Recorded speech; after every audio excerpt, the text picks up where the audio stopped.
샬롬, 안녕하세요. 오늘 시편 44편 하겠습니다.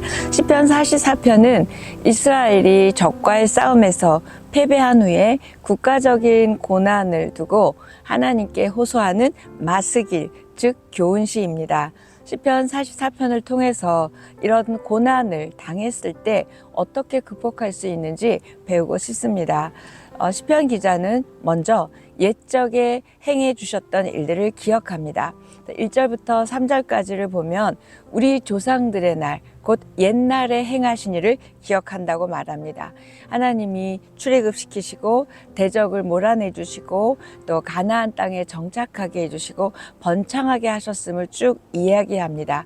그 모든 것들은 우리 조상들의 힘으로 된 것이 아니라 오직 하나님의 오른손과 오른팔과 하나님의 빛나는 얼굴이 이루어 주셨다고 고백합니다. 이것은 하나님께서 그들을 사랑하시는 은혜의 역사였습니다. 이걸 기억하면서 와, 이제 또 이렇게 도와주실 수 있는 하나님이다 라는 걸 믿고 고백하고 있습니다. 이렇게 과거를 기억한 시편 기자는 하나님에 대한 이제 개인적인 고백으로 넘어갑니다. 주어가 우리 조상에서 이제 나 또는 우리로 바뀌는 것을 보게 됩니다. 과거 조상들의 하나님, 그들의 하나님이 이제는 나의 하나님, 나의 왕이라고 고백합니다. 나의 왕, 정말 하나님이 여러분의 왕이신가요? 어떤 때 보면 내가 왕의 자리에 앉았는 걸 알면서도 놀라지도 않는 그런 우리들의 모습을 보게 되는 걸 보고 놀랍니다. 이게 정말 하나님이 왕 되지 않은 영역들이 우리 삶 가운데 많이 있음을 보게 됩니다. 하나님을 나의 왕으로 고백한다는 것은 나는 하나님의 자녀일 뿐만 아니라 하나님이 자녀다 보니까 어떻게 하시죠? 책임져 주실 것을 믿는다는 고백이 바로 하나님은 나의 왕이십니다. 그 사랑을 믿는다면 하나님께서 이 당면한 어려움도 시험도 합력하여 선을 이루어 주실 것을 굳게 믿게 되고요. 또 하나님께서 이 자녀를 위해서 대적을 주의 이름으로 밟아주리다 이렇게 확신하고 또 승리하게 해주신 일로 선언하는 시편 기자의 모습을 보게 됩니다. 또 6절에서 8절 보니까 자기의 활을 의지하지 않는다. 내 칼이 나를 구원하지 못한다. 철저하게 하나님을 의지하는 모습을 보게 됩니다. 시편 기자가 의지한 것은 자신의 능력이 아니라 승리를 주신 것은 바로 하나님이시기 때문에 언제나 하나님만 자랑하고 언제나 하나님의 이름을 찬양하겠다고 고백합니다. 9절에서 시편 기자는 그러나 이제는 이라고 말하면서 전혀 지금까지는 다르게 탄식이 시작됩니다.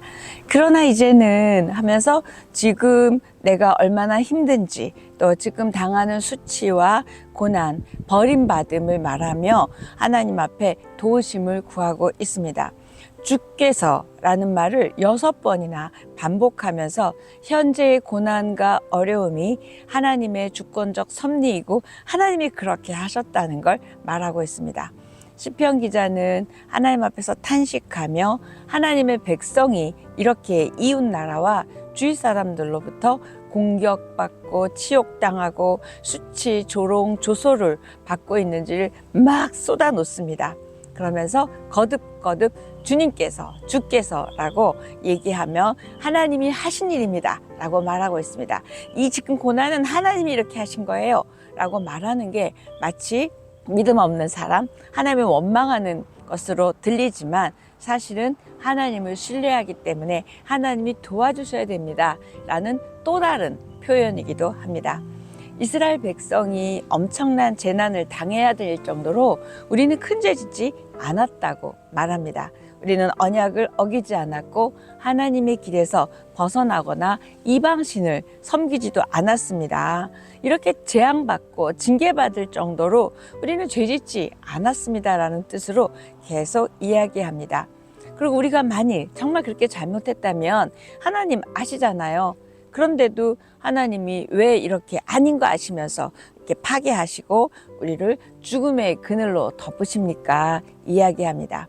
그래서 다시 한번 또 어찌하여 하며 하나님의 숨어 계심을 탄식하며 17절 이후부터는 이제 다시 이렇게 얘기합니다. 하나님 일어나세요. 깨워주세요. 빨리 우리를 도와주세요. 이렇게 얘기합니다. 주의 성품에 의지해서 주의 인자하심으로 말미암아 우리를 구원하소서라고 이야기합니다. 하나님께서 잠에서 깨어 일어나셔서 자신들의 이 비참함을 보시고 우리의 삶에 간섭하시고 행동해 주실 것을, 환난으로부터 구원해 주실 것을 간구하고 있습니다. 우리도 인생 여정 가운데 뜻하지 않은, 원치 않는 고난의 때가 있습니다. 때로는 그 고난이 깊고 오래 지속되기도 합니다. 가만히 생각해 보면 내가 그렇게 벌 받을 만한 일을 했을까? 나보다 더 큰 죄 진 사람도 이렇지 어렵지 않은데, 이런 생각할 때 있거든요. 나한테 죄가 없어 보이기도 하고, 또 만일 죄가 있어도 충분히 대가를 치렀는데 라는 생각을 할 때가 있습니다. 그럴 때면 우리는 하나님으로부터 버림받은 것 같고 마치 하나님이 주무시는 것 같게 느껴집니다. 시편 44편은 이 모든 고난이 하나님 때문이라고 말하고 있습니다. 이러한 기도는 하나님에 대한 불신처럼 보이지만 믿음의 역설적 표현입니다. 하나님을 향해서 항의하기보다는 어떻게 보면 하나님을 의지하고 하나님이 도우셔야만 됩니다 라고 말하고 있습니다. 저 여러분도 마찬가지입니다. 하나님이 안 계신 것 같고 외면하신 것 같을 때 우리가 할 일은 과거에 하나님이 은혜 주셨던 것들을, 또 행해 주셨던 일들을 기억하고 하나님의 언약을 기억하는 것입니다. 또 우리가 하나님 앞에 잘못한 것이 있다면 바로 돌이키고 회개하는 것입니다. 그럴 때 하나님께서 하나님의 때에 하나님의 방법으로 응답해 주실 것이라는 희망과 소망이 우리에게 살아납니다. 혹시 지금 고난 가운데서 힘든 부분이 있으십니까? 하나님께서 외면하고 안 듣고 계신 것 같으세요? 묵상 중에 하나님이 행하셨던, 은혜 주셨던, 응답하셨던 일들을 기억하고 기도하기를 바랍니다. 하나님에 대한 믿음과 소망과 회복이 될 것입니다. 그리고 머지않아 하나님의 환한 빛과 얼굴을 볼 수 있기를 소망하며 기도합니다.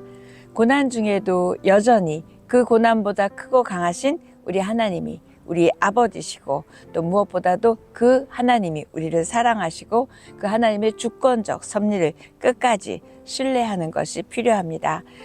저와 여러분이 이렇게 하나님 앞에 그 은혜를 기억할 때 우리는 원망하거나 불평하지 않을 수 있습니다. 하나님의 뜻대로 은혜도 주시고 또 고난도 받게 하시는 그 하나님의 주권을 인정하는 것입니다. 어떤 상황에서도 하나님의 사랑을 확신하고 하나님의 인자하심에 근거해서 간절히 부르짖어 기도하는 우리였으면 좋겠습니다. 시편 기자처럼 고난 속에서도 우리의 걸음이 주의 길을 떠나지 않을 것을 결단하고요. 또 고난 너머에 있는 하나님의 일하심과 은혜와 축복을 받을 것을 확신하고 믿음으로 소망하며 믿음으로 승리하는 우리였으면 좋겠습니다. 오늘 여기까지 하겠습니다.